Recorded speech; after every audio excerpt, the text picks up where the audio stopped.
Basketball Talk Pro. I'm Ron Ecker.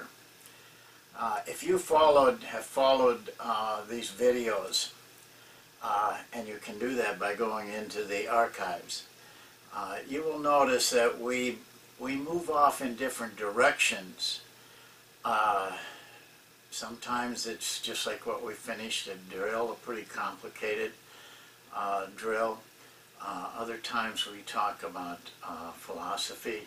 Other times we talk about personal development and aids to helping you reach personal development, such as mental practice, the 7 qualities that we talked about. And so, and I do that because my experience has taught me, and the experience of others has taught me that coaching is more than just drawing up plays and drills.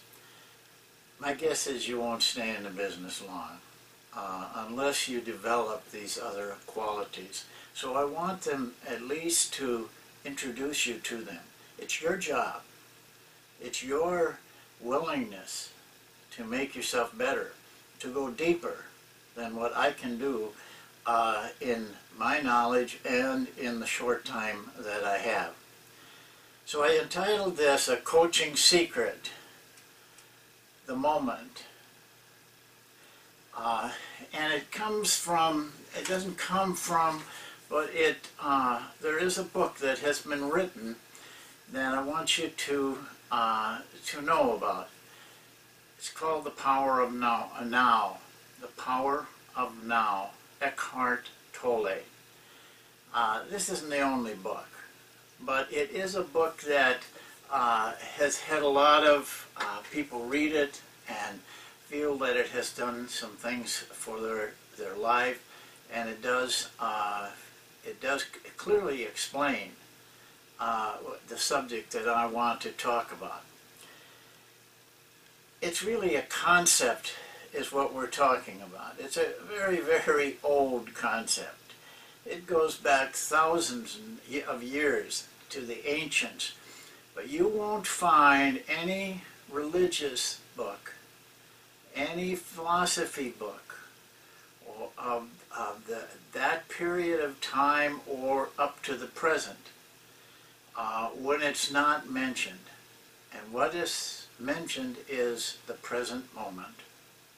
Living in the present moment. Tolle calls it now. It's the ability to bring complete focus to the task at hand.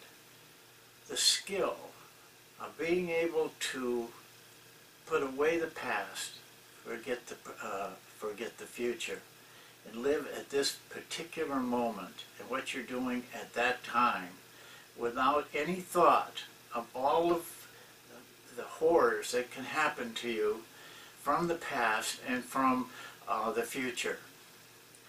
It's a powerful concept, and it's one that takes a lot of time to develop. It's not easy. If you recall, in the 7 qualities that I gave you of a coach, one of them was concentration. It's the 4th quality. It does take a lot of concentration. You have to work on your concentration in order to be able to focus completely on what you're doing right at the moment without being cluttered or interfered with all the hundreds of thoughts that fly through your mind that will influence you whether you realize it or not. But maybe I can bring it to focus, and I admit that this will be a very short introduction to it. Maybe we'll go deeper with it at some other time. You can go deeper with it, and we're going to show you how. But I was struck of an incident in the book 11 Rings by Phil Jackson. In the middle of that book, or close to the middle, they have a number of pictures. And there was one picture in there of Phil Jackson carving a turkey. Must have been on Christmas or Thanksgiving, some holiday, and it showed in the background, family members, and he was there carving the turkey. Um, I am sure that the marketing people put that picture in to show that Jackson is really a family guy and down to earth and all of the things that that picture could portray. But to me, I saw something different in that picture. What I saw is the concept that we're talking about. Complete focus on what he was doing, cutting up a turkey. I doubt seriously there was one other thought in his mind. I could just see it in his eyes and his concentration. He was cutting up a turkey, and that's all he was doing. There was no thoughts flying through his mind about probably even a big game that they would be playing within a day. He was carving a turkey. And he put his focus. That's the moment. That's living in the moment. That's the now. Living in the now.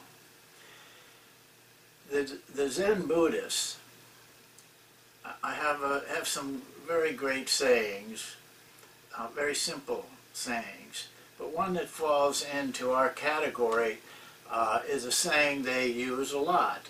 They say, when washing dishes, wash dishes. Very simple. What they're saying is, and of course they're talking about hand washing dishes, what they're saying is when you wash dishes, a very simple exercise, you should be focused on washing dishes, not on what you're going to do that night, what you're going to do a week from now, the problems you got, the money you need, all those things. You're washing dishes. That's what you're doing. Very simple, but it says exactly what I wish to bring you today. Some people, you have some various experiences due to this this concept. I just want to share a couple with you. Personally, I have had experiences that have been what I call extraordinary because I was so focused in the now. But here's an example. My daughter is a pianist. She played in one of her biggest recitals 2 or 3 years ago. She practiced very hard for it, hours and hours of practice. The night of the recital, though, I was very acquainted with the pieces that she was playing. And the last piece was a piece by Beethoven just before the intermission, and she played it, and I could tell something was different. Something was going on up there at that piano that I had not heard. At the intermission, her teacher, which is a pianist all over the world, well known, a great piano player, came to me and he said, "I've never heard her play like that. She's doing things I didn't even know she was capable of doing up there." Well, afterwards we had a reception, and she and the teacher were talking, and she explained that performance, and she said that she was so completely involved that she wasn't even aware of what her hands were doing.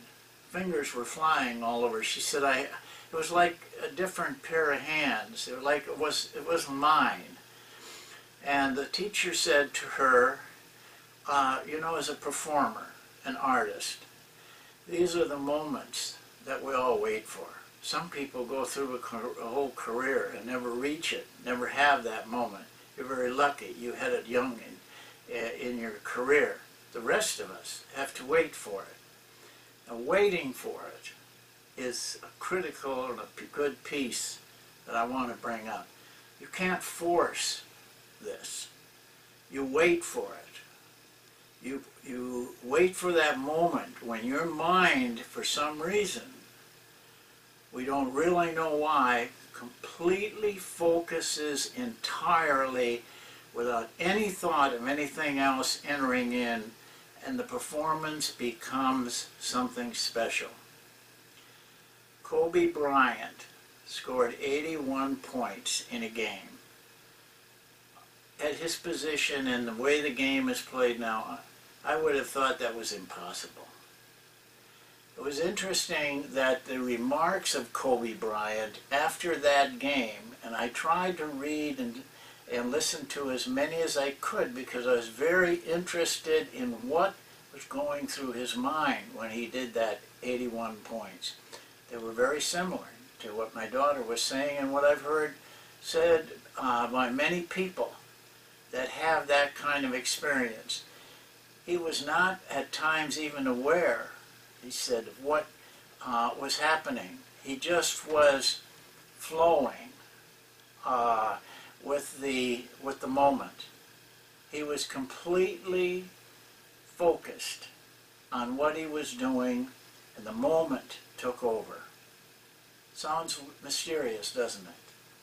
But it's not. It happens so much that it's no fluke. When you see something like an 81-point performance, you can almost bet that the description will be something similar to this. A book was written about it called Flow, simple title. They studied these performances and what was happening to the performer at the time. You can find the book. You can find it in Amazon. It's a very, very well thought out introduction and a description of what I'm talking about. This being in the moment, being completely involved in what the task is at hand, without being interfered with by fear, by what others may think, what is going to happen tomorrow, but just at the moment. If you can reach this in things that you're doing, as simple as planning a practice, running a practice, doing other tasks, they don't have to be complicated, but being able to put your mind completely on them and live in that moment and enjoy that moment, see the moment, experience the moment. It takes practice. Practice on something simple. Read the book, because I'm not a guru in this area. I know it works, and I know it can help you. So study it. Reach out and find out how you can improve yourself. Practice a simple thing that you can bring concentration to. My guess is that you won't be able to hold that concentration more than 2 or 3 seconds, and there'll be interference. But you can get better at it by working at it day after day until you can bring that kind of focus to the performance itself, your performance.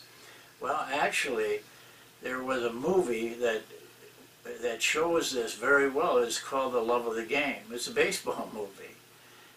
In it, and I'm not going to describe the movie, but in it, he's a pitcher, and he has this ability that every time, even though he's pitching in Yankee Stadium in a big crowd, the movie does it well. The crowd's noise is immense, but when he gets ready to pitch a pitch, the noise quiets and quiets until at the exact moment he pitches, it's silence. That's what we're talking about. Well, I'm going to put the name of the book and the author, because it isn't a well-known author to most people. People in the spiritual world, he's very, very well known.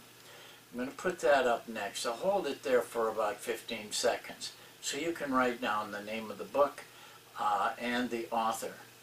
I think it's a good exercise for you. Remember, break down one film, read one book, talk to one veteran coach. Those are good things. And this is one book you can put in the group that you read. Well, that's it for today. I'll hold the name up there for a while, and so you can write it down. And I appreciate your being here. We've had 125 of these, and I appreciate the fact that we've got people in our profession that take the time to improve themselves in every way, not just X's and O's. Thank you. See you next time.